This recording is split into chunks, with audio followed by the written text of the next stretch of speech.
YONGNUO 85mm F1.8S DF DSM. Just imagining the name feels like a mouthful, right?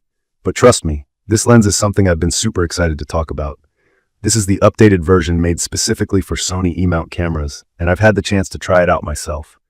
So today, I'm going to share everything I've discovered about it, both the good and the things you might want to consider. Let's start with the first thing I noticed when I got my hands on this lens, the build quality. Honestly, this is my kind of lens. It has a nice heft to it, but not in a way that feels heavy or tiring to carry around. It's mostly metal, which gives it a more premium feel compared to some plastic alternatives. Personally, I appreciate when a lens feels solid without weighing me down, and this one gets that balance just right. It comes with a lens cap, which feels robust, and on the barrel, there's an autofocus manual focus switch. This feature makes it easy to adjust your focus mode, depending on whether you want the lens to do the work or if you prefer to rely on manual adjustments. One little feature that stands out is a programmable button on the lens. It's small, but actually a nice touch. It lets me tailor the lens just a bit to fit how I shoot. There's also the focusing ring, which is smooth and has just the right amount of resistance. It's pretty intuitive whether you're focusing manually or simply giving it a turn to feel a little more in control. Plus, there's a hood included in the box, which is always nice because, hey, fewer lenses these days come with them without having to pay extra. The filter thread is 58mm, in case you were wondering or need that info to buy filters. An interesting thing I noticed though, and I have to be honest here, is that the finish on this lens is a bit prone to fingerprints. I mean, straight out of the box, I found myself leaving visible smudges on it almost immediately.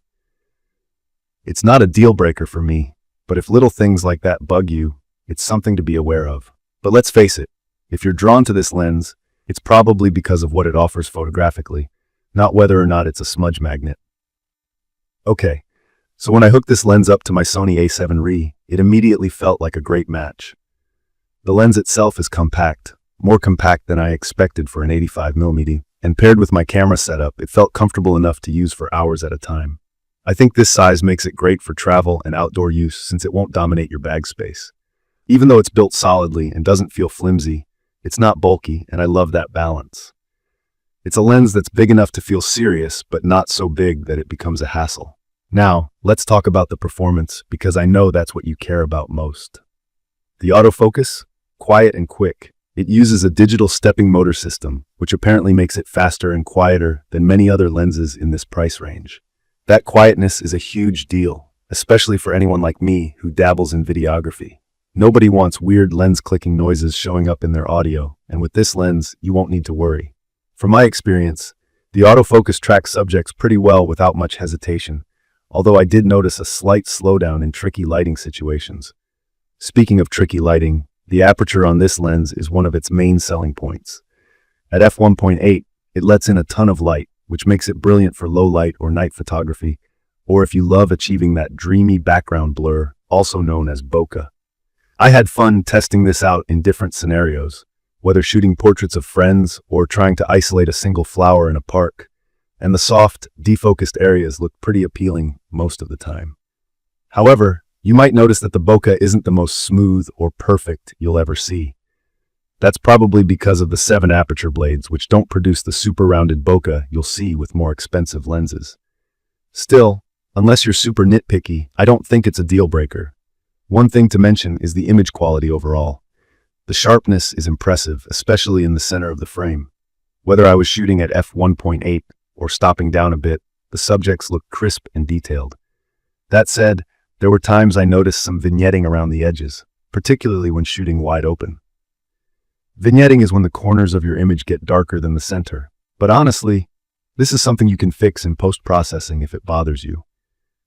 Chromatic aberration, those weird purple and green fringes you sometimes see when photographing high-contrast subjects, did pop up now and then. It's not extreme, but it's there if you're looking for it. Using this lens for video was an interesting experience. The autofocus remained silent, like I mentioned before, which I loved.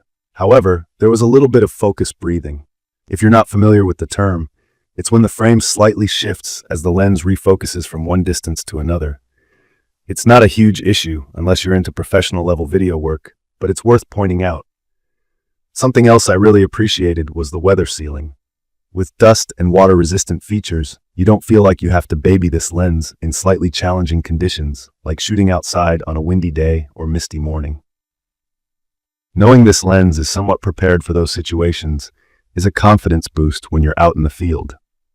From my experience, this lens is perfect for photographers who want an affordable option for portraits, still life, or even some casual videography without sacrificing too much in terms of quality. It's especially well suited for anyone working with a Sony E Mount camera who doesn't want to spend a fortune on Sony's own 85mm alternatives. While it's not flawless, it has some minor quirks like vignetting and chromatic aberration. The overall performance for the price is pretty impressive. If you're a beginner or someone just getting into portrait lenses, I'd recommend this as a great starting point without hesitation. In conclusion, the YONGNUO 85mm F1.8S DF DSM offers more than enough value to make it worth considering. It might not outshine the priciest lens options from Sony or others, but it holds its ground as a solid, dependable lens for day-to-day shooting. For me personally, it's proven to be both a reliable and enjoyable tool to have in my kit. If you've got any questions or thoughts about this lens, or maybe you've already tried it yourself, let me know down in the comments. I love hearing what you all think and learning from your experiences too. Don't forget to hit that subscribe button and turn on notifications so you don't miss future videos.